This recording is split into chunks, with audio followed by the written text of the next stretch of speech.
Time travel यानी समय यात्रा ये एक ऐसा टॉपिक है जो हर कोई पूछता है और हर कोई इसके बारे में जानना चाहता है।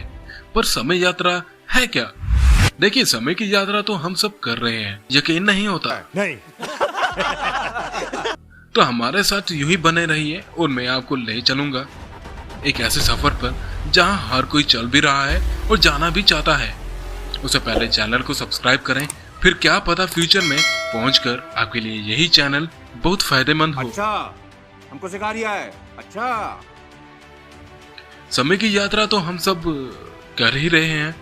कैसे? साइंटिस्ट की नजर से देखा जाए तो टाइम ट्रैवल पॉसिबल है। अगर देखा जाए तो हम सभी टाइम में ट्रैवल ही तो कर रहे हैं। हम सभी पास्ट से निकलकर प्रेजेंट में होते हुए लगातार फ्यूचर की तरफ ही चले जा रहे हैं और इसी को तो टाइम ट्रैवल कहते हैं। हमारे टाइम में ट्रैवल करने की स्पीड 1 किलोमीटर प्रति घंटे की है, यानी कि हमें फ्यूचर में 1 घंटा आगे जाने के लिए 1 घंटे का ही समय लगेगा। अगर हमने इस स्पीड को 1 घंटे से ज्यादा कर दिया तो टाइम ट्रैवल की जा सकती है। यही नहीं, अभी और सुनिए। जब अल्बर्ट आइंस्टाइन ने थ्योरी ऑफ रिलेटिविटी का सिद्धांत प्रकाशित किया तो उसी सिद्धांत के आधार पर टाइम ट्रैवल की कल्पना की जाने लगी।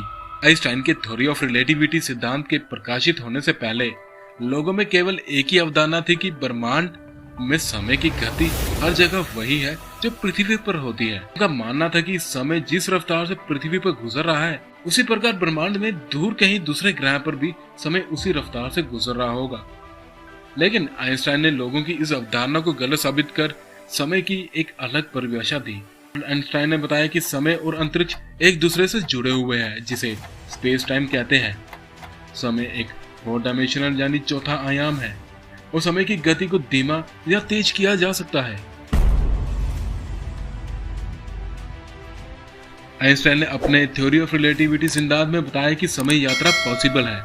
आइंस्टाइन ने बताया कि अगर कोई वस्तु जितनी तेजी से चलेगी उसके लिए समय उतना ही धीमा होता जाएगा और ऐसा कहा जाता है कि भविष्य की यात्रा करना पॉसिबल है, परंतु भूतकाल की यात्रा करना किसी भी प्रकार से पॉसिबल नहीं हो सकता। स्टीफन हॉकिंग ने बताया कि अगर भूतकाल यात्रा पॉसिबल भी है और अगर हम टाइम मशीन भविष्य में बना भी पाए तो बनाने के समय से पहले की यात्रा संभव नहीं है। आइए जानते हैं अलग अलग तरीके से समय यात्रा कैसे की जा सकती है। नंबर 1, स्पीड, जो भविष्य में जाने का सबसे आसान और व्यवहारिक तरीका है। आइंस्टाइन के थ्योरी ऑफ रिलेटिव के अनुसार जब हम प्रकाश की गति के निकट गति पर यात्रा करते हैं तो बाहरी दुनिया की स्पेस हमारे लिए समय धीमा हो जाता है। इसे टाइम डेलिएशन कहते हैं। ये सिर्फ अनुमान या विचार नहीं है, इसे मापा भी गया है। 2 एटॉमिक घड़ियां, एक जेट विमान में उड़ने वाला तथा एक पृथ्वी पर स्थिर का उपयोग करके भौतिक वेदों ने बताया है कि जेट की गति की वजह से उसमें रखी गई घड़ी धीमी गति से चलती है। और फिर आता है ग्रेविटी। यह विधि भी आइंस्टाइन ने ही दी है। थ्योरी ऑफ रिलेटिव के अनुसार जितना मजबूत ग्रेविटेशनल फोर्स होगा समय उतना ही धीमा चलता है। जैसे कि आप पृथ्वी पर केंद्र के करीब जाते हैं, ग्रेविटेशनल फोर्स उतना ही ज्यादा बढ़ जाता है। फॉर एग्जाम्पल के लिए हमारे सिर के मुकाबले हमारे पैरों के लिए समय धीमा हो जाता है। 2010 में UN national institute of standard and technology के भौतिकविदों ने शेल्फ पर 2 एटॉमिक घड़ियों को रखा जो एक दूसरे से 33 सेंटीमीटर ऊपर थी और रेट ऑफ टेकिंग में अंतर मापा गया और पाया कि निचली घड़ी थोड़ा धीमा हो गई है क्योंकि यह थोड़ा मजबूत ग्रेविटेशन फोर्स महसूस करती है।